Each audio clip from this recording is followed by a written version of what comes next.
Hi, everybody. All right, so we decided to get together and do a bit of a class on sword maintenance. I know a lot of you already know a good bit about taking care of the swords that you have. Some of you may not. Just a bit of a disclaimer.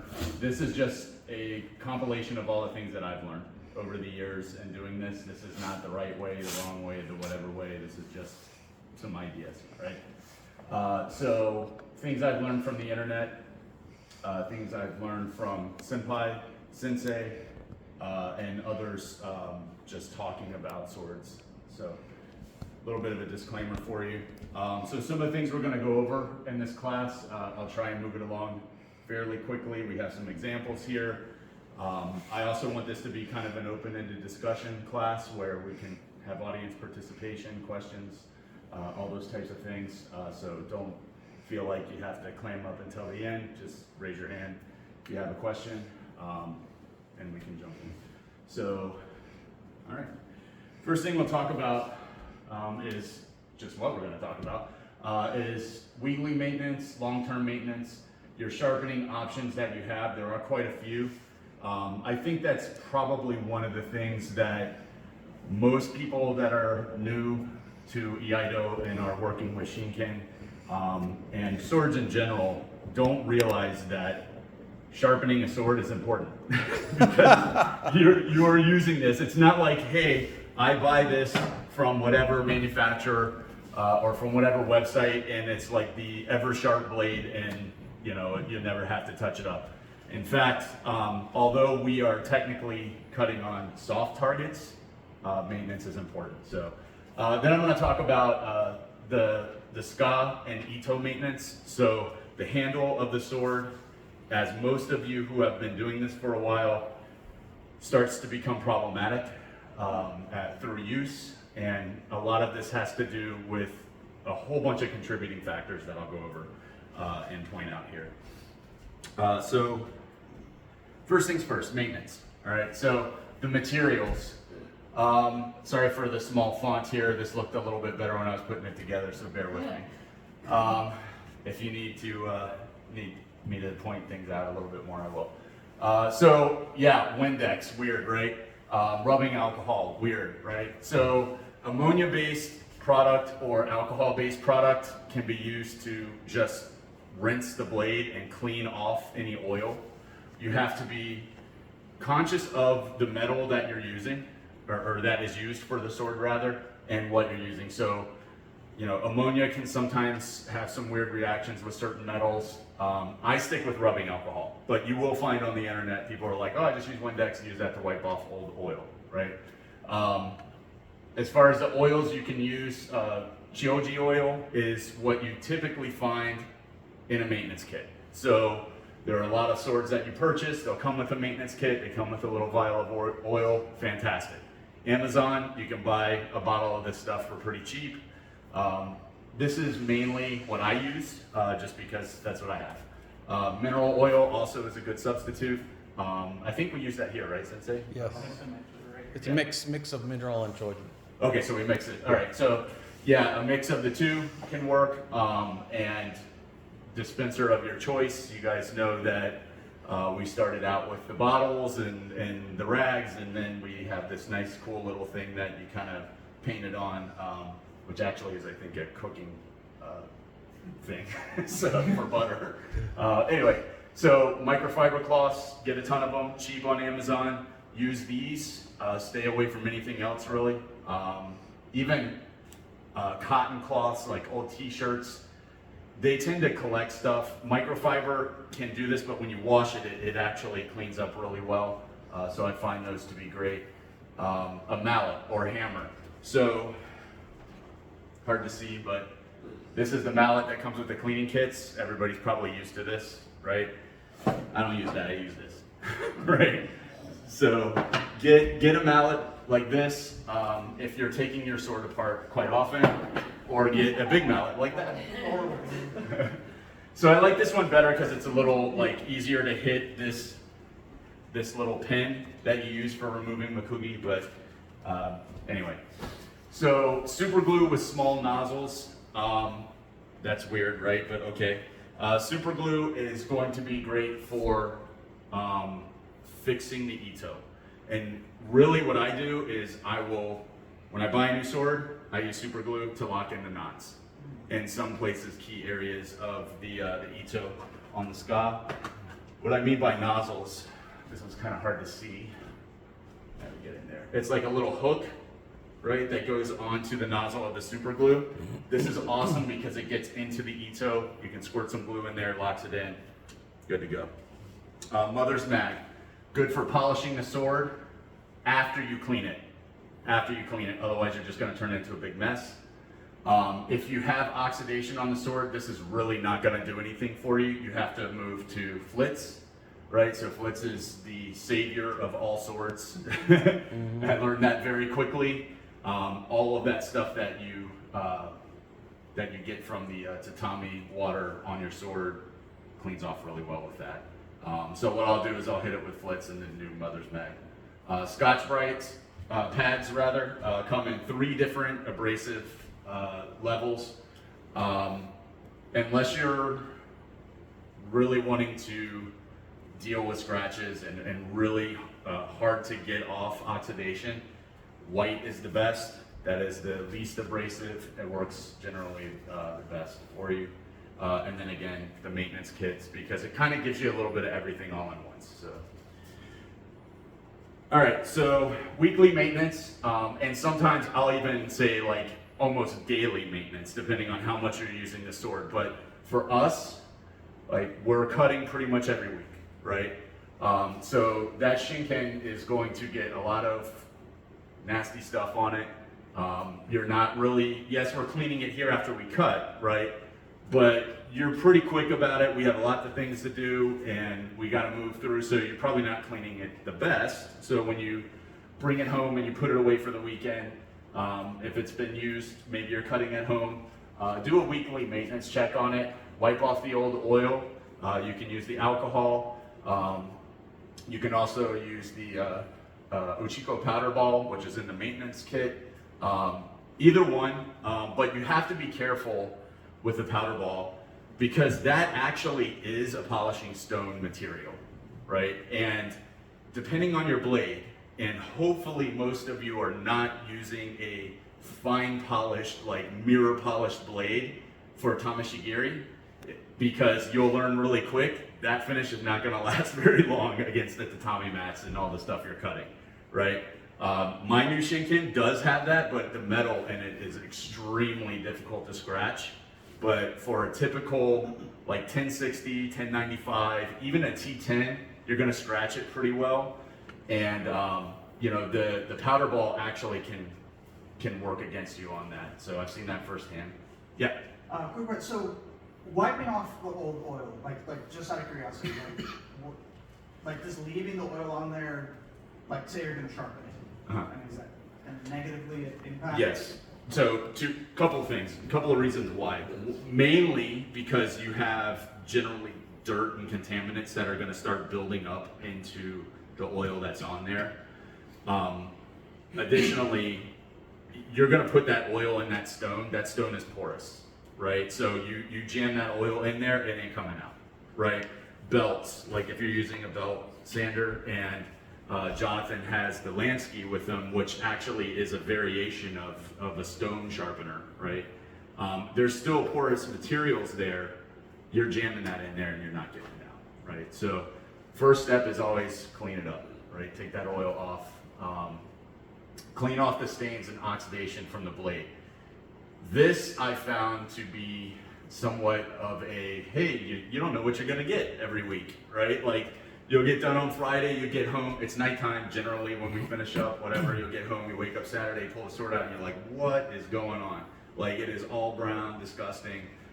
Even after you cleaned it, right, there's still some grossness there. So that's when you go to the flitz, clean that off. If it's not too bad, Mother's Mag is a good polish up. But again, I like to do both of them together, get the flitz going, clean it up, then use Mother's Mag, and it gives it a nice polish on it. Then re-oil the sword if you're using carbon. So I say this, we've been talking about shinken mostly, but remember, you have to clean your Iaido, right? So unless you're using stainless steel, which how many of you have stainless steel Iaido? Right. Couple of us do, right? So, but one of the things you want to get in the habit of is also oiling that, because it will help with your noto. Sometimes, like I've actually had it where it's dry and it comes along here and it bounces, and that hurts, right? So when you're drawing the sword across there, oil helps with that. But definitely with carbon steel, wipe off the sword, oil it every week, almost every use, right? I mean, when you're using your Iaido, you should probably be using it every day. So you're probably gonna somewhat clean it. Knock the debris out of the saya. So this is my Iaido, but not my Shinken. So with this sword, again, not really a big deal, but you know, you're just gonna knock all that out of there. Yeah, that's a big one. Because you're eventually, well, what's happening with my other Iaido is like it's actually shaving part of the saya inside of it because of how it was cut and put together. And it has a kasaki that's a little unusual. And it wants to shave some pieces in there. And what happens is if it catches right, it'll scratch the sword, right? Basil and I were just talking about this where like, you know, you might have some remnants of a tatami mat in there. So you'll notice that typically when I'm doing Tameshigeri, I will noto. I'll do my cuts, regardless of how the cuts turn out. I will noto at the end, right? I won't get to walking to mine, and that's typically what you're supposed to do. And when you do that, sometimes you end up with tatami remnants in here, and when that happens, those tatami remnants, even if they stick to the saya, if they get on your sword, they'll start oxidizing the metal. You'll pull your sword out. Suddenly you'll have stain. You'll be, I just cleaned this. It was just fine. Oh, you had tatami remnants in there. And you need to make sure. So you need to make sure the saya is clean as well. I got a question. I Sure. actually had the same question on Friday because I saw that Jesus was doing 8 cuts, and then I was wondering, well, what happened with all those stuff going to get stuck in it? Yeah. Would just tapping on it would be enough, or? Yeah, so that's like the point Basil's making is that, you know, when he was doing all of his cuts, and so was Jesus, like they are notoing, they're actually returning the sword and then starting their cuts again. Like, I mean, what, Jesus went through like 8 mats on Friday, right? 8 times he's resheathing that sword without cleaning it, right? He's aware of that, and when he cleans it, he's knocking out the saya. You know, so if you're doing a lot of cutting, yeah, you should knock out that saya when you're cleaning the sword. And knocking the saya onto something sturdy will get most of that stuff. So Yes. putting it away right away, even, for example, do multiple cuts, putting it away right away will minimize how much goes in the saya. Well, so putting it away, right? It doesn't minimize anything. If anything, that'll have more tatami bits inside of your saya. The main point Brad and I are trying to make is that regardless of how much cutting you do, tapping the saya to get all of that out, even if it doesn't necessarily end up in there, if nothing comes out, great, fantastic. But it's a habit to get into, because if there is anything in there, it will start staining your sword and it will start. But also tap it even afterwards, even when you haven't been cutting, because some of that tatami is obviously wet. It will stick to the inside of the saya, and most of it will come out when you're tapping. Some of it will still be stuck on the inside of the saya. So you want to tap it out when it's dry, right? So like the following week, tap it out before, you know, you start cutting, and you'll see the debris come out. Okay. Once it dries up, then it wants to come out. Right. So, and then finally, check makugi, right? Like this should be every time you grab this sword, it's like, you know, instinct to check the makugi, right? So what is different about this inspection is that you should really focus on moving the ito out of the way and like pushing on it, even with this, like one of these tools, right? To see if it moves, right? If it's moving, there's a problem, right? What can happen is that if that makugi is held in by the ito and it's broken, it's not gonna fall out. It may stay in there, but the makugi's broken, right? You may have a single makugi sword, and this is not uncommon when if you go to Japan, like there's more commonly single makugi swords than double. Like they exist, but you need to be aware of this. It's your responsibility. This is extremely important why we do this whenever we're doing saburi, like makugi yoshi, right? Like you're checking the makugi. You're also doing this before you start Tameshigeri, because you're letting everybody know that, hey, this is cool, I checked it out. If it's broken, fix it. Don't just leave it in there. The sword, it needs to be retired until you have fixed the makugi. How you do that, you can buy makugi pins separately. You can use hardwood dowels. Do not use things that are like, softwood, because it's not gonna last long. In a pinch, you could use a chopstick if it's one makugi, but that's not a permanent fix. So make sure you're checking your stuff, guys. Now, monthly maintenance, right? Disassembling the sword. How many of you know how to disassemble a sword? Sort of, kind of, like I do, right? I know Jonathan does, I know Sensei does, right? So disassembly of the sword allows you to look closer as to what is going on with this sword, right? And it's dark in here, I intended to disassemble, so I'm not going to do it because it's dangerous. But what that means is that I'm pulling the ska off the sword, right? I've got the makugi out, I'm looking at the makugi-ana, I'm actually looking at the makugi pins. Makugi-ana are the holes here. And then I'm starting to look at the wood for the saya, right? And this is where you start figuring out the toll that practice is taking on the sword. What you will find is like you can start to get cracks, right? And if it's bad enough, you need to replace this, right? So you'll hear creaks and weird stuff happen. This warrior that I have right here, I think I used it 3 times, it started creaking. I haven't pulled the ska off of this one yet because I don't use it much, but a heavily used sword can start to run into problems. You will not know that until you learn how to disassemble your sword. There are videos on this. If you have questions, ask me, ask Sensei, ask Senpai, ask any of the students that do know how to do this, and we're happy to help. Follow the weekly maintenance process, which means cleaning it, removing the oil, all that stuff. Check for bends and twists in the blade. Now, I've seen this a few times. I've experienced this myself. I actually have a spring steel shinken that has a twist in it. So just because it's spring steel doesn't mean it's invincible, guys. So you will take bends. You've probably seen students correcting, or anybody correcting their sword that takes a bend. It's not a bad thing, right? And actually it's a good thing. If this sword is made and constructed in a fashion that if you cut correctly, it will not bend, right? However, if you make a mistake in your trajectory and it takes a bend, you're not sacrificing the blade. The blade is bending, but it's not breaking. Breaking is bad. That means flying steel objects with people around equals not a good time, right? So check for bends, correct them. Check for twists. Those are harder to correct. Please talk to Sensei. I can help as well. There are ways to do this. We have tools here that can help with this. Depending on the material the sword is made out of equals how hard it's going to be to correct it. I would say a 1095 is pretty easy to deal with. That's folded.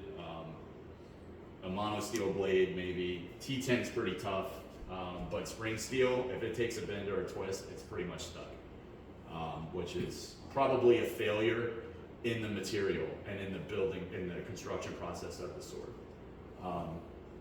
Check the koshiro, check koyaguchi. So this sword, for all of you starting, so this saya here, this is a plastic koyaguchi. This is a hanwei. Practical, and it just comes with a plastic koyaguchi cap on here. This will break, right?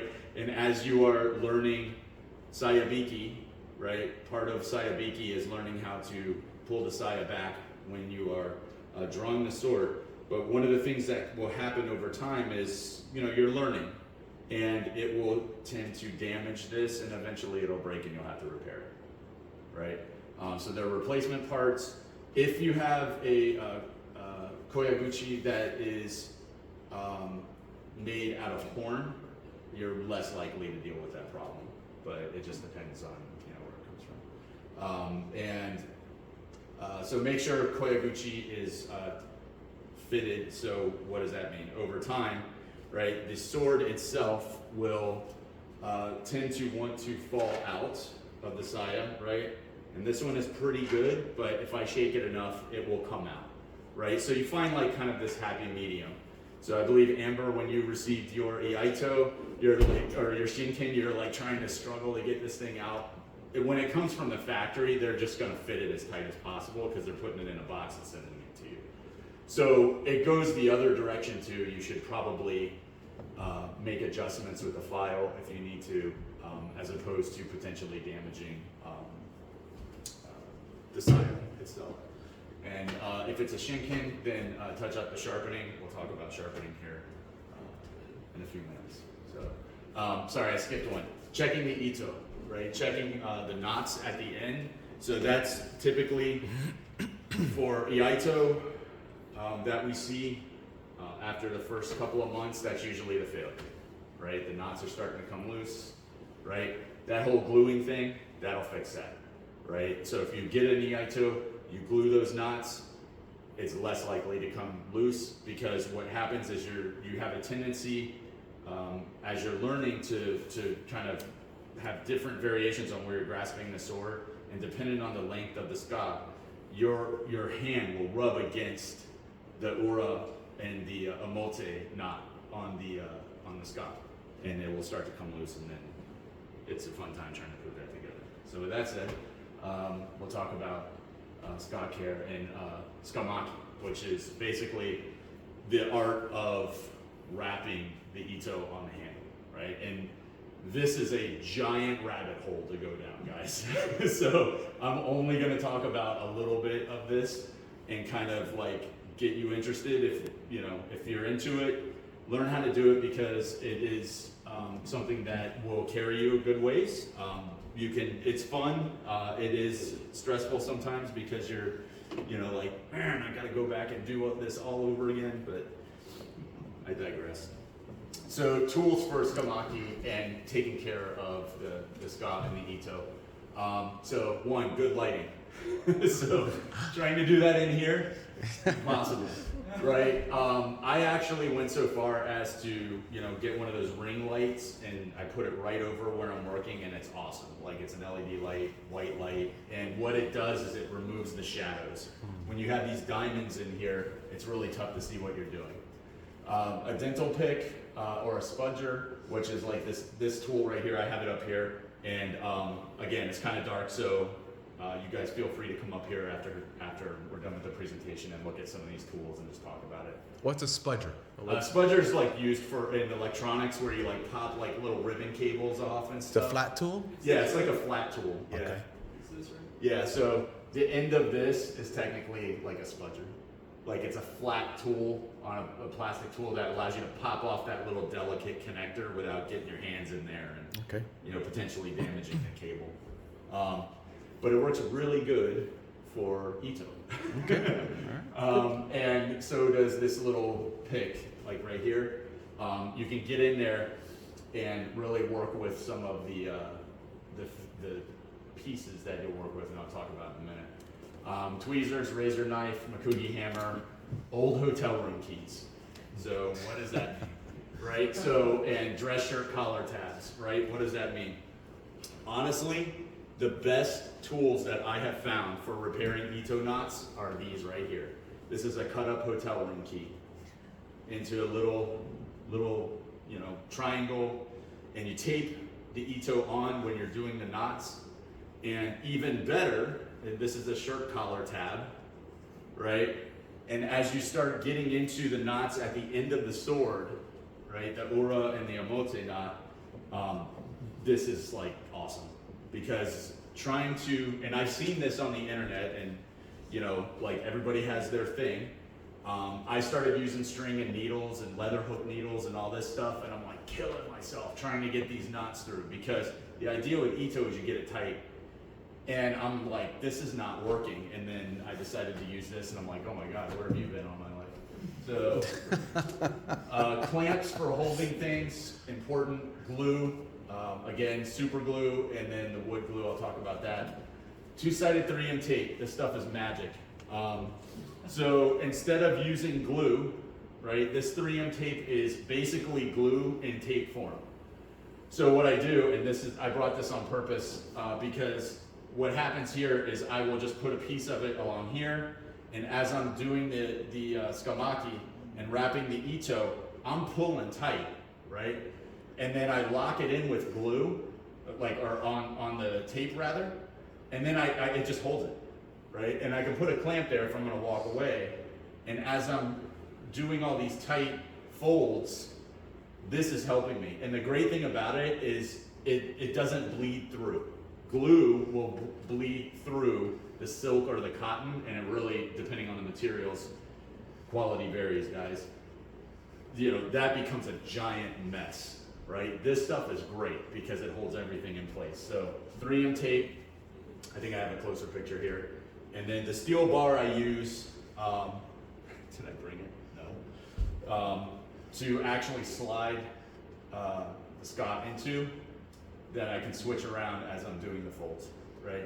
So some of you are like, oh, well, why wouldn't you just do it with the sword here, right? You can. I don't recommend it. Because you can damage the saya, you could damage the suba, you could damage yourself, right? This is very clunky and weird, and it's easier to deal with this with the ska removed and on a piece of material that can actually move around. And I actually have a clamp that kind of folds back and forth. So here's a close-up of the glue. So this is the instant adhesive. This is what I use for the knots. So the knots at the end, I'll just do a little squirt of this into where those knots are meeting under the ska, and works great. This I use for when I'm repairing samigawa, which is the stingray skin that is under here, or the fake stuff. Like so, this is real. This is how this stuff comes. Very hard and rough, right? Very difficult to work with. This is the fake stuff. It's just plastic, right? So if you have to re-glue this or change it out, I use this because this is waterproof, and you know, don't forget, as you're using the sword, you're sweating. You know, Tameshigeri, you're grabbing nasty tatami mats and spiking and all that. So, and then of course there's the tape. So I can send this to you later if you guys decide you want it. The next thing, this book is amazing. So if you're interested in tsukamaki, buy this book, and you can get it on Amazon.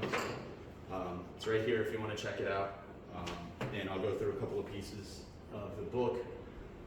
And so now we'll talk about like what is the process of tsukamaki. So generally what you would do, if you're just rewrapping everything, you're not really worried about the samigawa, shaping the ska, the wood, any of that, or drilling holes. In this project, I did it all. So this sword right here, I reconstructed the ska from the ground up, right? So actually, I take that back. I didn't actually shape the wood. I bought that. But I had to figure out the holes, and then I did the samigawa and dyed it, right? So the next step is actually the prep. So, and this is where you kind of do choose your own adventure. And hishigami is these little triangles, right? And again, there are differences between how, excuse me, these are done. So I've noticed with like cold steel warriors, they actually use hishigami in them. Actually, all the cold steel line seems to, but they're just little pieces of cardstock, right? Same thing, the hanban that I bought, you can order it that way. And yeah, so it's like, you know, more cardstock and less, you know, folded paper. When you read this book, you'll learn that hishigami is actually a series of folds, right? So, and what it does is it actually builds up the triangle to be bigger on one side and flatter on the other, right? And that builds the contour of the wrap of the triangles in the ito. So And what actually happens is, as you're doing the folds, when you do this, and I know I'm kind of like not able to visualize this for you very well, it kind of like folds underneath the triangles, and that holds it into place. You'll also notice in this one that I secure the manuki, right? This decoration. So however you want to place them, just use rubber bands. Notice now the hishigami are black because I'm using black ito, right? So doesn't matter how good you are, it's gonna move on you. And eventually you're gonna start seeing those. And that's where this comes in handy, is as you do the maintenance on the ito on your sword, you can push those back in place, right? And like use a little spudger in and like kind of stuff it back under there, and then you're good to go. But I do the first wrap on the emote side, which is the side facing out, right? And you can see on the fuchi that the eagle head is there, so that's the emote side, and then you clamp it, and then you begin doing the wrap. So it is a long process. As you start getting through, you work down, and this is the emote side still. And notice that as I do the wrap, the makugiana is still visible, right? You generally want to make sure that you don't cover the makugiana, right? Because trying to put the makugi in after you're done is going to be pretty hard to do. I've done it, it's not fun. You can do it, but you know, try and be accurate. And as you work through, these knots are okay. They're pretty good. The diamonds, the idea is the diamonds, you want consistency, you want a center line, and you want consistency, and you want the diamonds rather small. These are kind of large, but hey, it was one of my first goes at it. So as you get down here, you wrap the manuki in place, and then clamp it, and then keep moving forward. So does anybody see anything different in this picture than what I talked about earlier? You're not using the tape? Not using the tape. Why am I not using the tape? Huh? You didn't know yet. Nope. This was on purpose. It's fully wrapped. It's a full wrap. That's right. Absolutely. So you'll notice that the samigawa on this one goes all the way around, right? And what's cool about this material is that when you come up here, you'll see exactly what I'm talking about. As you rub your hand against it, it's almost like sandpaper. And when you push this way, it is very hard to drag your hand across. So if you think about cotton and silk pushing down, it has a natural ability to support the ito and keep it from sliding down, right? So it's really cool, this material. So since then, I'm just like, semigawa, real semigawa all the way. A full wrap is the best way to do it, but it is not an easy thing, to do. All right, and then you work your way down, right? And you're back and forth, back and forth, back and forth. And even in this picture, you see this seam line. And the ura side is the inside of the ska, right? This seam is where the full wrap of the semigawa comes together. And then you're at the end and you place some hishigami here, and then you start doing your folds, right? So this is how you put together the knots at the end of the ska, right? So again, this being the inside, right? This picture, this diagram is awesome, and I refer to it over and over again. And you basically wrap over, take your nice trusty hotel room key tool, and run under and up, right? And then this piece, the brown piece, comes back around, tucks under these two, around this knot, makes a nice little circle, and then back up, right? And then you're able to take the two pieces and fit it through the shitodome on the kashira so that you can now do the knot on the emote side. So this part here is critical, right? So right about when I get here, this is where I use glue, right? I'll use a little bit of glue on these knots so it's not going anywhere. And people have a tendency to just make it tight right from the beginning. I make this whole knot first loose, and then I kind of like massage it into place, if you will, and then use the glue to hold it. So what happens here, when I get to this point and I'm putting the kashira on, I mean, I'm like jamming on the ito to hold that thing on there. And I'll even glue the kashira on, because usually that's the first thing to go when on your Iaido, right? So then you're back through the other side, and then now you're doing your folds through here, right? So you just drop down through these two folds, wrap back up, right? And you basically just cut it and tuck it. More glue, right? Right where that, because what you're doing is you're cutting it here and tucking under here. This has a tendency to move, and then your fold falls out, and now your omote knot falls out. So you use that little nozzle to stick in here, put a little bit of glue in there, and now the ito will stay in place, right? Come back through here, this side of the ito, make your nice little rounded node. Again, the top piece, and then back down through here and cut, and then again, glue, right? And now you have a nice, clean omote knot, and that thing is not going anywhere, right? So this one's lasted me a good bit of time. You know, it does pretty well doing it this way. Again, tight is the key here. You are going to redo this a lot, right? You're gonna do a bunch of diamonds and you're gonna be like, I hate that. Go back and redo it.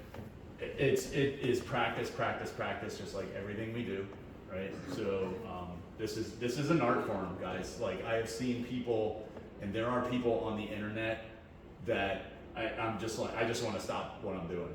I'm like, these people are amazing. Like, what am I doing? But they practiced, and they did a really awesome job, and they work with stuff like leather and suede that's really difficult to work with, and it is an awesome art form to start to pick up.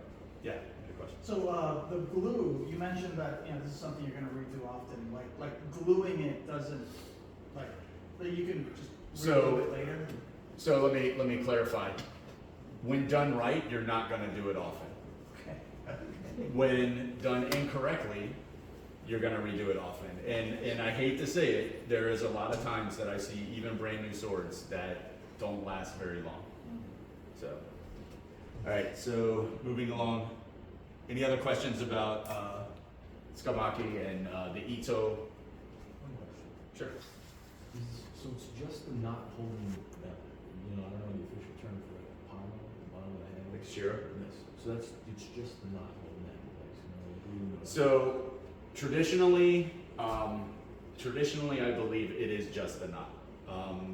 More often, like for me, I mean, I use glue. I'm a practitioner. Like, you know, I know that thing has a potential to come loose, so I'll use a little bit of glue underneath the wood. However, there will be occasions where you don't have that luxury, right? So the wood of the actual ska is not pushing through far enough, like, and this has to do with the length and the measurement and all that stuff, to where the glue will make contact, right? So you have to, you know, be very mindful of this, and this is, you know, I've wrapped a couple of swords for people here where that was the case. I couldn't use glue, right? So I really had to make sure that the omote and ura knot was secure, and that feed through the kashira was really tight to hold it in place. Yep. Where do the paper triangles come into play? So, yeah, sorry, I guess I didn't put a really good demonstration of that, so apologize for that. So they are underneath here, right? So in this fold, what would happen is I would place another hishigimi here as I do another fold. And so they lay like here, right? And what they do is they kind of reinforce the shape of this diamond, and they help kind of build this up so that it creates this and not this, right? So it's more like this. And it gives you a good index, like a good place for your hands to lay I don't know, it just feels better. But I mean, I use swords without hishigimi as well, and they're fine. So like, you know, for me, it's like this one feels a little bit better than this one. But if it's not done right, and this one, honestly, this handle is a little bigger than what I really anticipated it to be, and some of it might be the hishigimi in it. But the hanban that I got has hishigimi in it, and you know, it feels good. Like, you know, so it just depends, right? You know, swords are going to be different as you work through all of this and use different swords. You're definitely going to learn what you like better than other things. All right, sharpening. All right, so a couple of options here.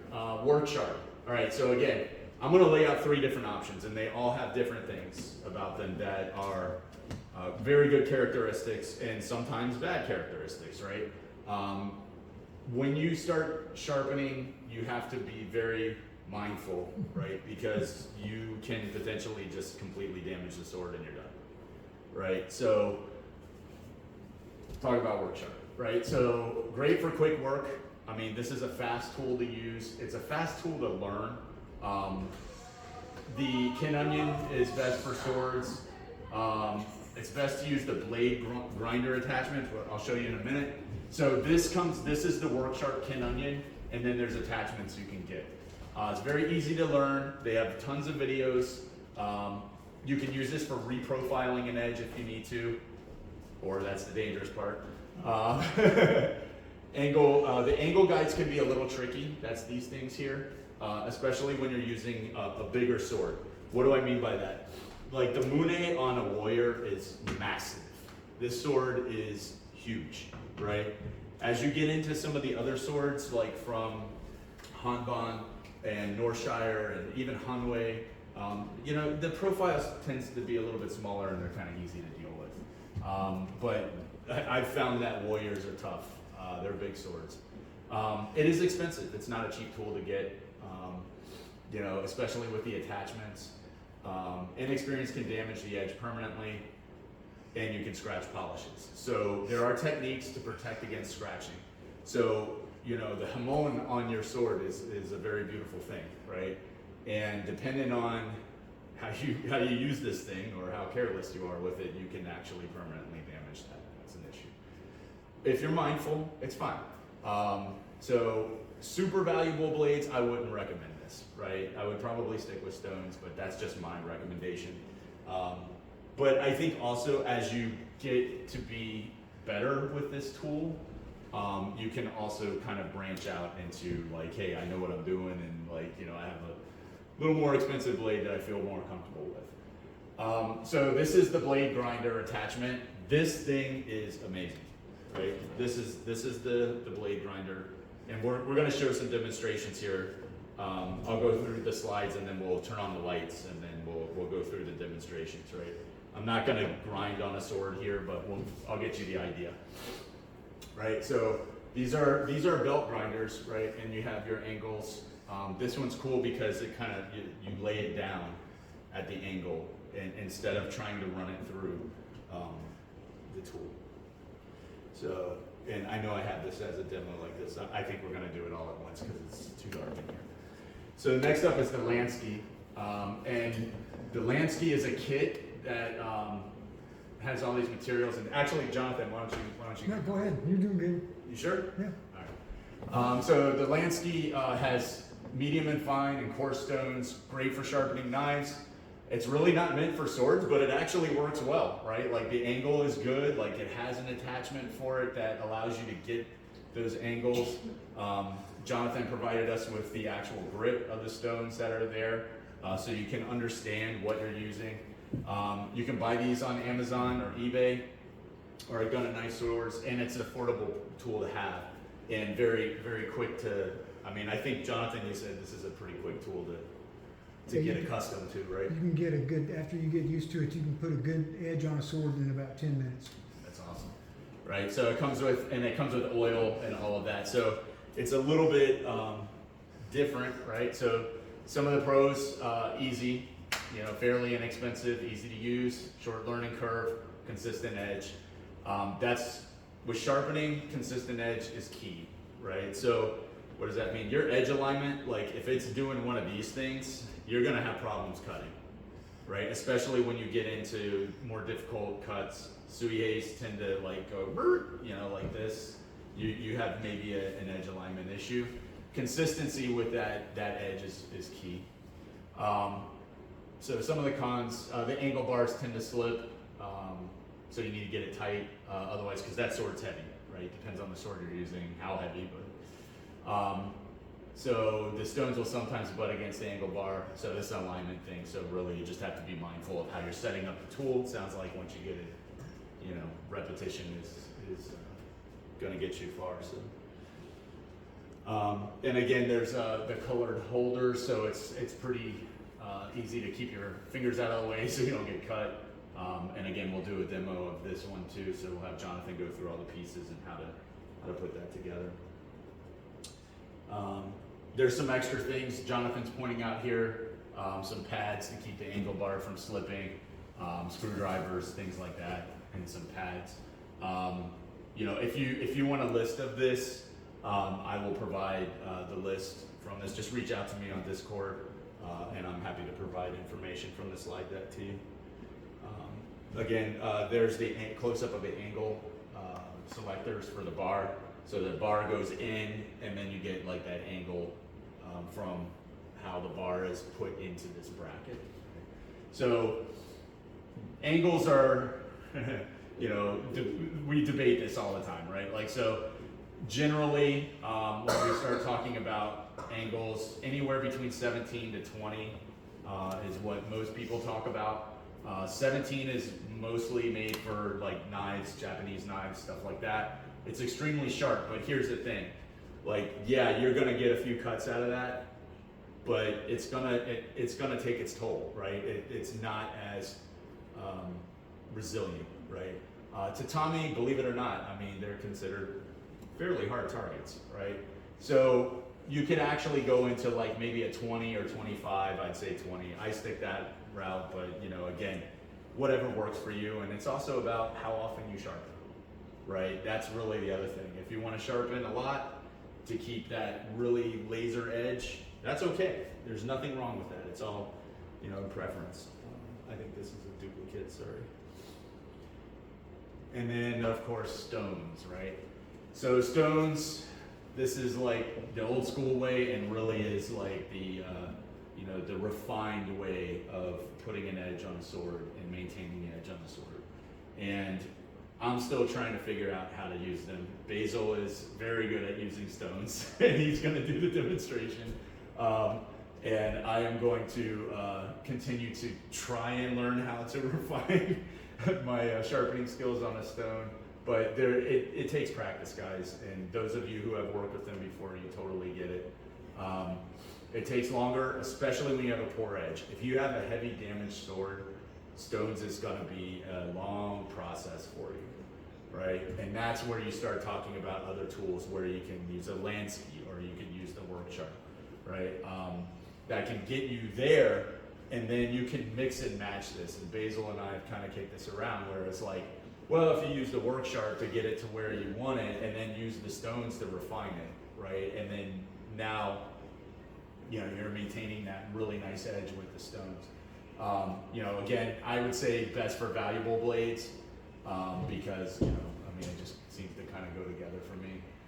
Cost varies, right? Like, so the stone kit that I bought, which I think is similar to the one that Basil has here, if not the same, I think it was like $40 on Amazon, right? But when you start talking about Japanese stones, they are expensive, not cheap at all. And the process of, you're gonna get different grades and stuff, and so you need more of them, right? And it really, again, it is an art form, right? And I'm sure you all know this because you're in this class and work with swords. And they require care. That's the other thing. Dropping them breaks them. Putting them away when they're wet, mold, right? Like not cleaning your sword and sharpening on them. You ruin a stone that way. And angle guides, like, yes, there are tricks of the trade, but there's no built-in angle guide. Yeah, I would recommend an angle guide. So if you you're either doing it for the first go. if you buy one or you have tricks, that's the way to go. So this is the kit that Basil and I have from Amazon, and this is a stone holder. This basically is a sink bridge that just holds the stone, so you can just throw water on there. A luxury item, don't really need it. This is what the kit looks like, and it comes with quite a lot. These 4 course or grades are probably most of what you need. Holders, this is an evening stone to level, or a leveling stone I should say, to level out the finish of the stone. And then you have some rouge here and a strop or strops that you can use to finely hone the edge, and some gloves so you don't cut your finger off. All right, that's the presentation. Let's talk about, can somebody get the lights and we'll do the demo.